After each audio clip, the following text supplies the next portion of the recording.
Bienvenue dans ce nouvel épisode. Dans cet épisode, on va enfin installer les dalles de carrelage de 1 mètre par 1 mètre sur 2 cm d'épaisseur. Dans le premier épisode, je vous avais montré comment on a préparé le sol, puisqu'on ne voulait pas de dalle béton, on voulait que le sol reste perméable, que ça soit comme de la terre, comme un jardin, que l'eau puisse pénétrer dans le sol. Donc là, je vais vous montrer comment on installe ces dalles de carrelage sur des plots. On est parti sur des plots de la marque Buson. Donc ça, c'est la base qui est vendue déjà assemblée. Ça, c'est super pratique. Il y a aussi les tapis, donc c'est des tapis en mousse qui vont permettre de gommer les irrégularités du sol. Ensuite, on vient poser le plot dessus. On a l'option croisillon, donc là on est parti sur des croisillons de 3 mm qui viennent juste se clipser sur le plot. Et ensuite, on casse les croisillons en fonction de où va se trouver le plot. Si on veut 2 dalles comme ça, on casse les 2 croisillons et on pose les 2 dalles. Et la dernière option, c'est un amortisseur, ils appellent ça comme ça chez eux, une petite semelle en EPDM de 2 mm qui va permettre de rendre la dalle silencieuse à la marche. Allez, c'est parti, let's go!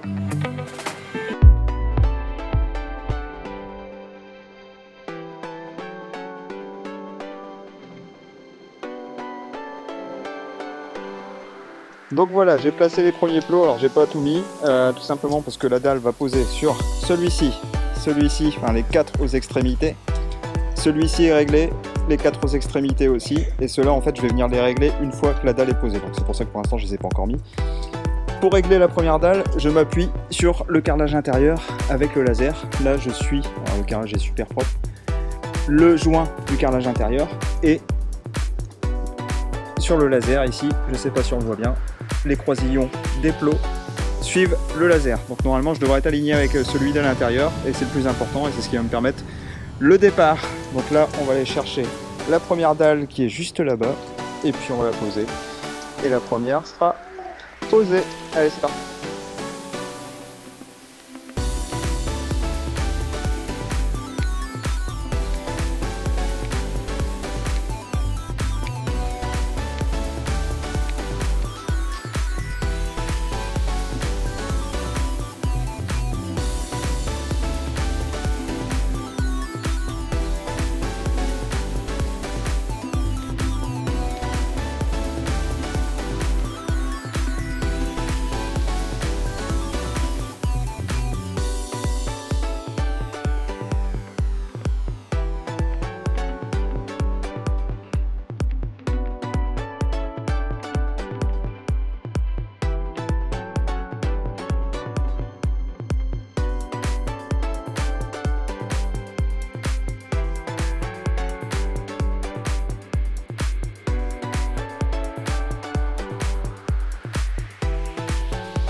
Aujourd'hui on va continuer sur la terrasse, il nous reste 9 dalles à peu près. Oui, fais attention. Donc il me reste à peu près 9 dalles à poser. Je pose d'abord toutes les plaines, puisque sur le long des baies vitrées, les 2 baies vitrées ne sont pas alignées. J'ai un décalage entre les 2 baies vitrées de 1 cm sur le bout là-bas.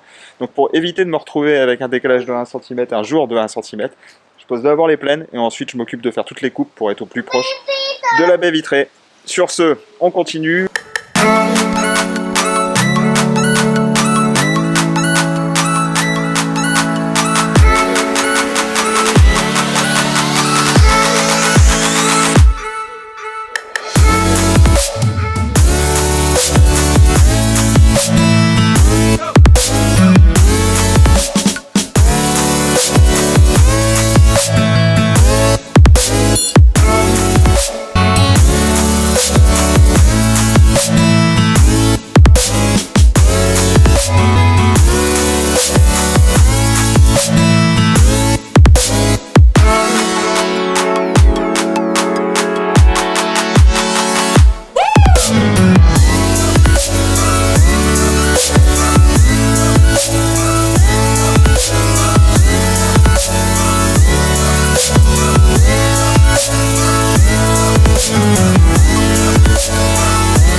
Aujourd'hui, nouvelle journée. On a bien avancé hier sur la pose des carreaux pleins. Aujourd'hui, on va s'occuper de la pose des carreaux avec coupe. On va en profiter, il fait du soleil, je vais pouvoir sortir la meuleuse. Donc je vais m'occuper de faire les 2-3 carreaux qui sont ici au niveau de la baie vitrée. Comme ça nous permettra vraiment d'avoir un accès maintenant sur la terrasse directement depuis l'intérieur.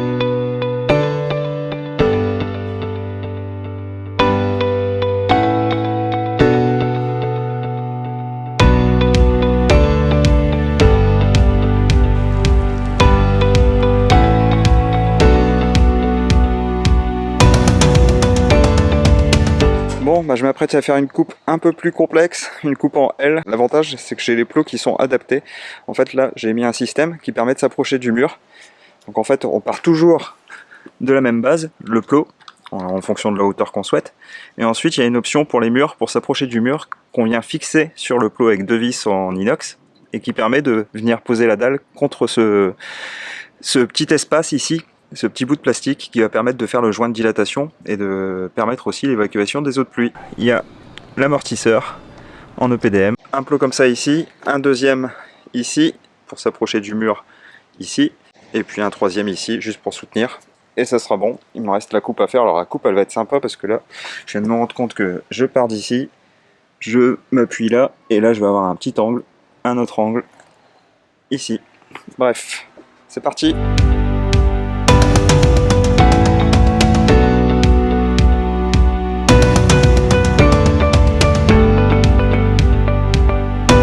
Je vais poser quelque chose sur la palette, parce qu'hier je me suis fait avoir.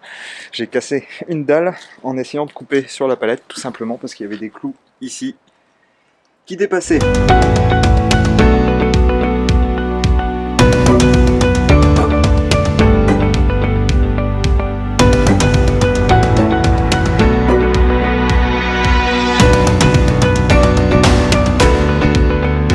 Je me retrouve dans une configuration un peu spéciale parce que en fait ici je vais avoir la fin de coupe du carreau qui se trouve ici fine, donc en fait elle va toucher que sur une moitié de plot et pas du tout de l'autre côté. Donc ce que j'ai décidé de faire, c'est de mettre un plot ici sans croisillon pour que la plaque touche complètement dessus, avec le joint de dilatation, avec l'accessoire spécifique pour faire le joint de dilatation, et un deuxième plot ici avec seulement 2 croisillons pour suivre celui-ci. Comme ça, le carrelage va toucher ici sur la baie vitrée, sur cette partie-là à peu près, comme ça, et ici, elle aura un appui complet.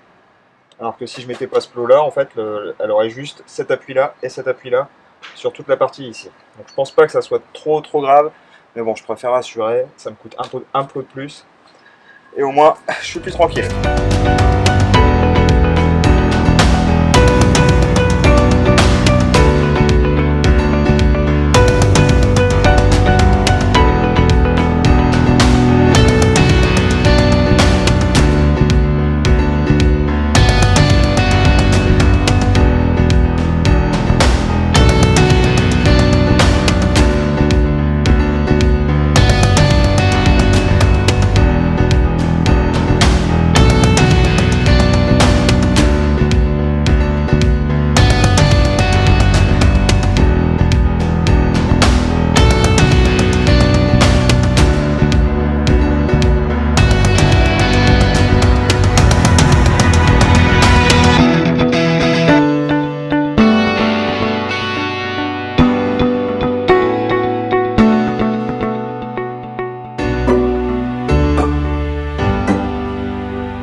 Et là, allez, vas-y. Ah oui, il y a de la terre. Voilà. Tu donnes la vis? Attends, hein. Attends. Vas-y.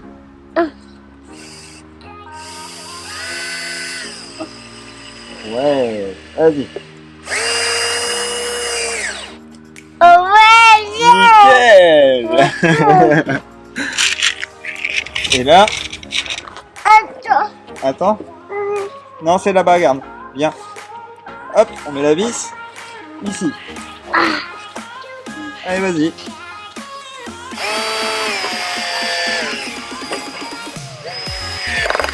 Wow. Check.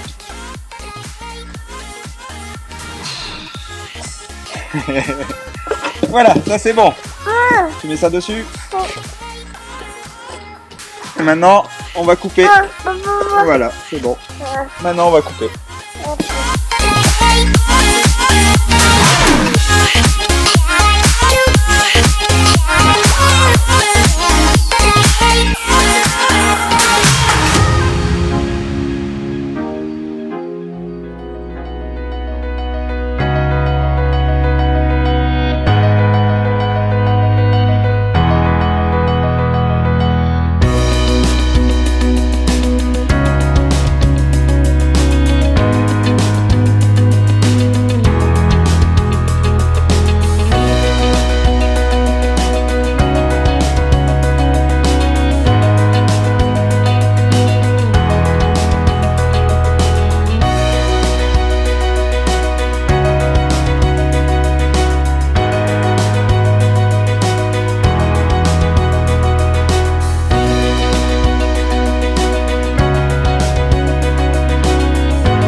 Donc bien sûr, on utilise des vis inox, pas des vis qui peuvent rouiller.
C'est quoi ça? Donc voilà, aujourd'hui on va s'occuper de placer les gouttières, les descentes de gouttières. Donc j'ai été chercher ça ce matin. Donc ça c'est la boîte à eau qui va se trouver juste là pour réceptionner l'eau de la toiture terrasse, toute l'eau de pluie. Donc là je vais mettre juste une planche d'OSB provisoirement pour pouvoir fixer la boîte à eau, puisque toute la façade n'est pas terminée, on ne s'en occupera que l'année prochaine. Donc là c'est vraiment du provisoire, mais c'est pour éviter que l'eau ne s'écoule directement sur la terrasse. J'ai une gouttière ici, enfin une gouttière, oui une gouttière, ici, une descente d'eau pluviale ici et une descente d'eau pluviale de l'autre côté. Donc je m'occupe de faire ça aujourd'hui. Qu'est-ce que tu fais avec ma boîte? Tu veux l'ouvrir? Oui, bah on l'ouvrira après. D'accord? Ok.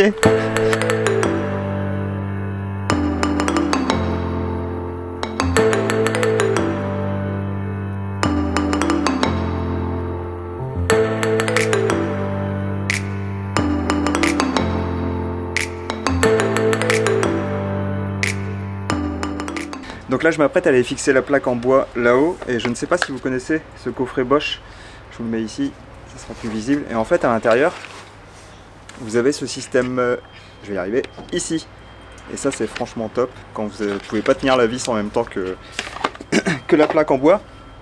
En fait vous allez prendre une vis classique, vous mettez l'embout dedans, alors je vais prendre le bon embout, donc là c'est un système, donc vous mettez juste l'embout, vous prenez la vis, voilà, et vous remontez ça. Et comme ça, la vis tient tout seul, voilà, et vous pouvez visser, au fur et à mesure que vous allez visser, bah ça va reculer, voilà, ça va reculer, et puis hop, vous allez avoir la vis qui va être enfoncée sans la perdre.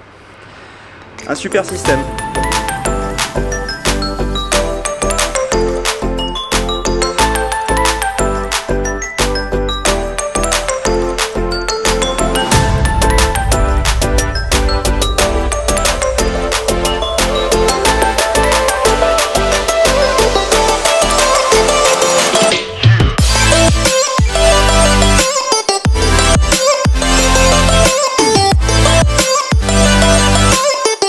Maintenant, avant de mettre ça sur le bois que j'ai préparé là-haut, je vais faire un cordon avec ça, c'est du lap sealant. C'est Firestone qui fait ça, c'est ce qu'on avait utilisé quand on avait fait l'étanchéité EPDM. Et en fait, c'est une sorte de mastic qui ne sèche jamais. Donc ça va me permettre plus tard de pouvoir le retirer, mais quand même d'assurer l'étanchéité. Et surtout de pouvoir le retirer, parce que vu le prix que ça coûte, ça, j'ai pas envie d'en racheter d'autres. Allez, c'est parti!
Donc maintenant que j'ai placé la boîte à eau, je vais repérer le milieu de la boîte à eau ici pour fixer la gouttière, et ensuite je vais placer mon laser sur le milieu que j'aurais trouvé ici pour avoir toute une ligne le long du mur pour pouvoir placer mes fixations, mes chevilles. Donc j'ai piqué une astuce, un plombier que je connais très bien, c'est Enfile-ton bleu d'ailleurs sur YouTube si vous voulez le suivre. Comment on fait pour repérer le milieu? Par exemple on prend une règle en alu, donc là j'ai pris un niveau, vous vous placez à peu près parallèle et vous frottez. Voilà. Et en fait ça va vous créer un petit trait qui sera le milieu de votre gouttière. Donc là c'est parfait, maintenant j'ai plus qu'à aligner le laser sur ce petit trait et au moins je suis sûr que toutes mes fixations sont bien au centre de la gouttière.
manquait quelques éléments pour pouvoir terminer cette terrasse. Il me reste juste une dalle à poser, mais la descente de gouttière ici est trop proche du mur et l'eau tombe juste à côté du regard. C'est quand même un peu dommage.